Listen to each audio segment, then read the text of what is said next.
अस्सलाम वालेकुम everyone, this is Bilal from video वाली सरकार। और इस वीडियो के अंदर हम बात करने वाले हैं कि आप लोग चाइना की वेबसाइट से किस तरह मोबाइल फ़ोन को पाकिस्तान के अंदर इंपोर्ट कर सकते हैं। अब ये बात मैं आप लोगों को क्लियर कर दूं कि ये मोबाइल फ़ोन जो इस टाइम मेरे हाथ में मौजूद है, इसको भी मैंने चाइना की वेबसाइट से ही ऑर्डर किया था। इसका मॉडल है डूजी मिक्स, और अगर आप इसकी प्राइस की बात करते हैं तो ये टोटल मुझे 24,000 का पड़ा है। अब इसकी रैम जो है वो 6 GB है, उसके अलावा इसके अंदर एक ऑक्टा कोर प्रोसेसर है। तो कहने का मकसद ये है कि अगर आप इस मोबाइल फ़ोन की प्राइस की बात करते हैं तो वो काफ़ी कम है, और अगर आप इसकी स्पेसिफिकेशन की बात करते हैं तो पाकिस्तानी मार्केट के अंदर इस प्राइस रेंज के अंदर नॉर्मली आपको 4 GB रैम मिलती है, लेकिन इस मोबाइल फ़ोन के अंदर आपको 6 GB रैम मिल रही है।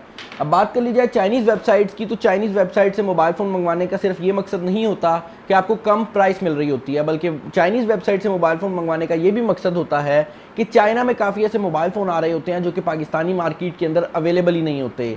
काफ़ी ऐसे वेंडर्स होते हैं जो कि सिर्फ चाइनीज़ मार्केट के अंदर मोबाइल फ़ोन को बेच रहे होते हैं, और यही वजह है कि आप में से काफ़ी ज़्यादा लोग मुझसे रिक्वेस्ट कर चुके हैं कि इस चीज़ के ऊपर मैं आप लोगों को एक मुकम्मल ट्यूटोरियल प्रोवाइड करूँ।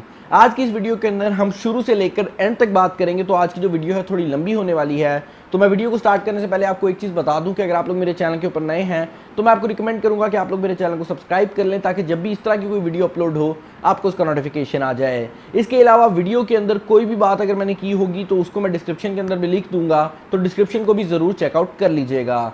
अब बात कर ली जाए चाइनीज़ वेबसाइट की, तो सबसे पहले जो चीज़ आपने डिसाइड करनी है वो ये है कि आपने किस चाइनीज़ वेबसाइट से मोबाइल फ़ोन को बाय करना है।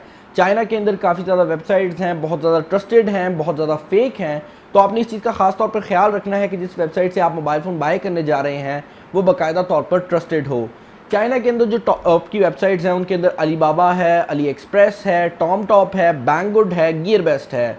अब इन सब वेबसाइट्स को टेस्ट आउट करने के लिए मैंने कुछ ऐसा किया कि मैंने इन सारी वेबसाइट से एक एक मोबाइल फ़ोन को ऑर्डर किया, और उन सब मोबाइल फ़ोन्स को डिफरेंट कोरियर सर्विस के थ्रू मंगवाया। इसके पीछे वजह ये थी कि मैं देखना चाहता था कि कौन सी वेबसाइट जो है वो सही तरह मोबाइल फ़ोन को प्रोवाइड करती है, किसकी सर्विस सबसे बेटर है। जितनी भी वेबसाइट मैंने ट्राई आउट की उनमें सबसे बेहतरीन किस्म की जो क्वालिटी थी और सबसे बेहतरीन किस्म की जो सर्विस थी वो banggood.com की तरफ से थी। banggood.com से अब तक मैं तकरीबन 26 के करीब पार्सल्स मंगवा चुका हूं, जिनमें से कुछ मोबाइल फ़ोन्स थे, कुछ दूसरे प्रोडक्ट्स थे, और उनमें से कोई भी ऐसा पार्सल नहीं है जो मुझे रिसीव ना हुआ हो। तो उनके साथ जो मेरा एक्सपीरियंस है वो काफ़ी अच्छा है, और मैं आपको भी यही रिकमेंड करूंगा कि अगर आप कोई मोबाइल फ़ोन ऑर्डर करने वाले हैं चाइना से तो कोशिश करें कि आप banggood.com का यूज़ करें। बात कर ली जाए अली एक्सप्रेस की या अलीबाबा की, तो वो काफ़ी अच्छी वेबसाइट्स हैं, वहाँ पर आपको काफ़ी अच्छी प्राइसेस मिल जाती हैं, लेकिन वहाँ पर मसला ये है कि वहाँ पर जो लोग चीज़ों को बेच रहे होते हैं वो ट्रेडर्स होते हैं। कहने का मकसद ये है कि वेबसाइट वाले किसी और बंदे का सामान आपको बेच रहे होते हैं, और इसके पीछे जो ट्रस्ट का इशू है वो काफ़ी ज़्यादा आ रहा होता है, क्योंकि आप वेबसाइट तो अच्छी से बाय कर रहे हैं, लेकिन वो बंदा जिससे एक्चुअल में आप बाय कर रहे हैं उसके ऊपर डिपेंड करता है कि वो आपको किस तरह की प्रोडक्ट प्रोवाइड करता है। तो banggood.com का जो लिंक है वो मैं आपको डिस्क्रिप्शन के अंदर दे दूंगा, आप वहां पर जा सकते हैं और कोई भी मोबाइल फ़ोन बड़ी आसानी से परचेज कर सकते हैं। अब ये चीज़ आपने डिसाइड कर ली है कि आपने कौन सी वेबसाइट से मोबाइल फ़ोन को ऑर्डर करना है।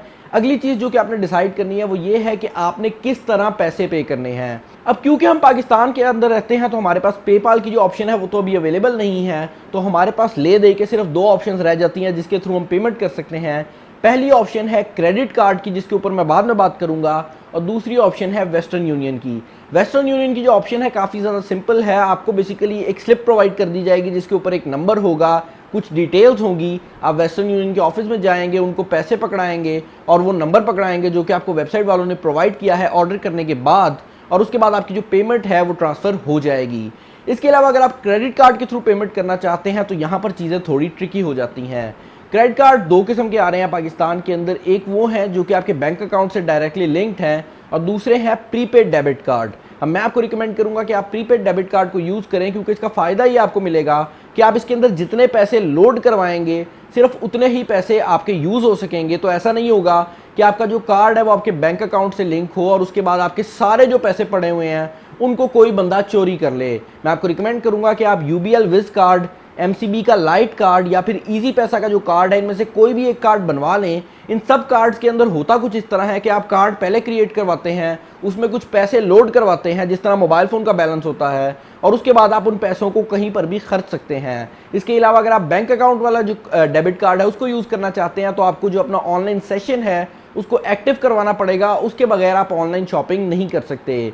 नॉर्मली जो क्रेडिट कार्ड्स होते हैं उनके अंदर आपको सिर्फ 3 किस्म की इन्फॉर्मेशन रिक्वायर्ड होती है। एक आपके क्रेडिट कार्ड का नंबर होता है जो कि सामने वाली साइड पर लिखा होता है, दूसरा होता है आपका पिन नंबर जो कि आपके क्रेडिट कार्ड की बैक साइड पे लिखा होता है, ये 3 डिजिट का नंबर होता है, और तीसरा होता है उस क्रेडिट कार्ड की एक्सपायरी डेट। अगर ये तीनों इन्फॉर्मेशन आपके पास मौजूद हैं तो आपके क्रेडिट कार्ड में सिर्फ पैसे होने लाजमी हैं और उसके बाद जो आपका ऑर्डर है वो प्लेस हो जाएगा। अब आपने वेबसाइट को भी सिलेक्ट कर लिया है, आपने क्रेडिट कार्ड भी ऑन कर लिया है, उसके अंदर पैसे भी करवा दिए हैं, और आपने जिस तरह नॉर्मल वेबसाइट पे दराज.pk पे, सामान.pk पे ऑर्डर प्लेस करते हैं उसी तरह आपने ऑर्डर भी प्लेस कर दिया है। अगली चीज जो कि आपसे पूछी जाएगी वो ये है कि आप किस कोरियर के थ्रू पाकिस्तान में चीज मंगवाना चाहते हैं, क्योंकि चाइना से पाकिस्तान डायरेक्टली चीज नहीं आ रही होती, या तो सिंगापुर के थ्रू आती है, या फिर नेदरलैंड के थ्रू आती है, या फिर किसी और कंट्री के थ्रू आ रही होती है। अगर आप चाइना से कोई भी चीज ऑर्डर कर रहे हैं तो मैं आपको रिकमेंड करूंगा कि आप DHL को यूज मत करें। DHL के अंदर आपको बहुत ज़्यादा कस्टम टैक्स पड़ता है, DHL वाले आपको मुकम्मल टैक्स डालते हैं, और अगर आप DHL के थ्रू कोई भी चीज़ ऑर्डर करेंगे तो आपको काफ़ी ज़्यादा कस्टम टैक्स पे करना पड़ेगा। मैंने अब तक DHL को सिर्फ एक दफ़ा यूज़ किया है और वो जो सर्विस थी वो बहुत बुरी निकली थी। इसके अलावा मैं आपको रिकमेंड करूंगा कि आप चाइनीज़ EMS को यूज़ कर लें, आप सिंग पोस्ट को यूज़ कर लें, या फिर आप नेदरलैंड पोस्ट को भी यूज़ कर सकते हैं। ये वो सारी सर्विसेज हैं जो कि DHL से सस्ती भी हैं और इसमें आपको कस्टम टैक्स जो है वो भी काफ़ी ज़्यादा कम लग रहा होगा। नॉर्मली जब भी आप किसी चाइनीज़ वेबसाइट से ऑर्डर करेंगे तो वो आपको बता देंगे कि आपको कितने दिन के अंदर आपकी जो प्रोडक्ट है वो रिसीव हो जाएगी। ये जो टाइम होता है तकरीबन 1 महीने का टाइम होता है, तो आपको 1 महीना वेट करना पड़ेगा। उसके बाद क्या होगा कि आपके घर पर PTA वालों की तरफ से एक पोस्ट आएगी, उस पोस्ट के अंदर आपको एक पेपर मिलेगा जिसके ऊपर लिखा ये होगा कि आपका एक मोबाइल फ़ोन डाक खाने के अंदर रोक लिया गया है, क्योंकि वो एक मोबाइल फ़ोन था तो उसके लिए आपको NOC रिक्वायर्ड है, और अब आपको NOC लाकर वापस हमें देनी होगी डाक खाने के अंदर। उसके बाद आपका जो मोबाइल फ़ोन है वो आपको मिल जाएगा। अब NOC लेने का जो प्रोसीजर है काफ़ी आसान है, इसको काफ़ी लोग मुश्किल बना देते हैं, लेकिन ये बहुत सिंपल सा प्रोसीजर है। इसके लिए जो चीज़ें आपको रिक्वायर्ड होंगी, एक तो वो लेटर होगा जो कि PTA वालों ने आपको सेंड किया होगा, जिसके ऊपर आपके मोबाइल फ़ोन की डिटेल लिखी होगी कि आपने कौन सा मोबाइल फ़ोन मंगवाया है, उसका क्या IMEI नंबर है, और उसके अलावा आपको जो चीज़ रिक्वायर्ड होगी वो आपका शनाख्ती कार्ड होगी। आपने बेसिकली स्कैनर के थ्रू इन सब चीज़ों को स्कैन करना है। PTA की वेबसाइट का लिंक मैं नीचे डिस्क्रिप्शन के अंदर दे दूंगा, आपने उस वेबसाइट को ओपन कर लेना है। वहाँ पर एक मुकम्मल फॉर्म है जिसको आपने फिल करना है, उसमें सिर्फ आपकी डिटेल्स होती हैं बेसिक वाली कि आपका नाम क्या है, आपका एड्रेस क्या है, मोबाइल नंबर क्या है, जो मोबाइल फ़ोन आपने मंगवाया है उसका IMEI नंबर क्या है, और उसके अलावा आपकी तस्वीरें होती हैं शनाख्ती कार्ड की। ये जब चीज़ें आप लगा देंगे वहाँ पर तो 2 दिन बाद या 3 दिन बाद आपकी जो अप्रूवल है वो PTA की तरफ से आपके घर पे आ जाएगी। ये बेसिकली एक पेपर होगा जिसको आपने अब अपने डाक खाने के अंदर सबमिट कराना है। जब ये पेपर आपको रिसीव हो जाएगा तो आप इस पेपर को लेकर डाक खाने चले जाएं और वहां पर ये जो पेपर है उस डाक खाने वाले बंदे को दे दें। 2 या 3 दिन बाद आपका जो मोबाइल फोन है डाक खाने से आपके घर पे आ जाएगा और उसके ऊपर जितना भी कस्टम टैक्स लगा होगा वो आपको उसी टाइम पता लग रहा होगा। इससे पहले आप कोई भी ऐसा तरीका नहीं है कि आप जान सकें कि जो आप मोबाइल फोन मंगवा रहे हैं उसके ऊपर कितना कस्टम टैक्स लगा है।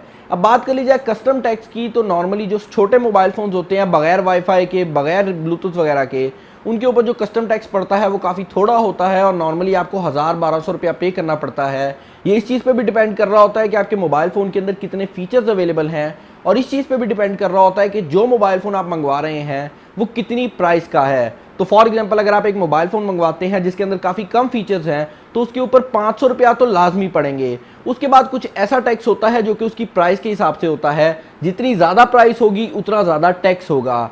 उसके अलावा अगर आप बात करते हैं कोई अच्छे फ़ोन की, जैसे कि ये फ़ोन मैंने मंगवाया था, तो इसके ऊपर एक टैक्स वो होता है जो लाजमी पड़ना होता है जो कि 1500 का टैक्स है। कोई भी वाईफाई मोबाइल फ़ोन आप मंगवा लें 1500 रुपया उस पर लाजमी पड़ेगा।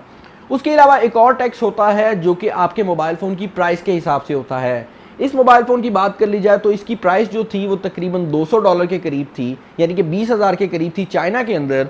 तो इसके ऊपर जो मुझे टैक्स पड़ा है वो 2000 रुपया था। उसके अलावा 1500 रुपया वो था जो पहले ही पड़ना था। तो टोटल 3500 रुपीज़ मुझे इसके ऊपर टैक्स पे करना पड़ा है और तकरीबन 24,000 के करीब ये मोबाइल फ़ोन मुझे मेरे घर पे रिसीव हो गया है।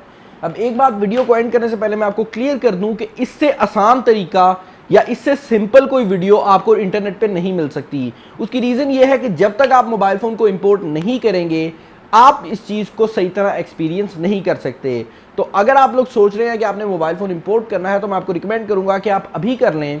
इसके अलावा ये बात मैं आप लोगों को बता दूं कि मैं जल्द ही अपनी वेबसाइट जो कि saman.pk है उसके ऊपर एक सर्विस शुरू करने वाला हूं, जिसके अंदर हम आपको मोबाइल फ़ोन इंपोर्ट करके देंगे। तो उसके कस्टम चार्ज का जितना मसला होगा, उसकी जो वेबसाइट है, उसकी जो क्रेडिट कार्ड का मसला है, वो सारे मसले हम खुद सॉल्व करेंगे।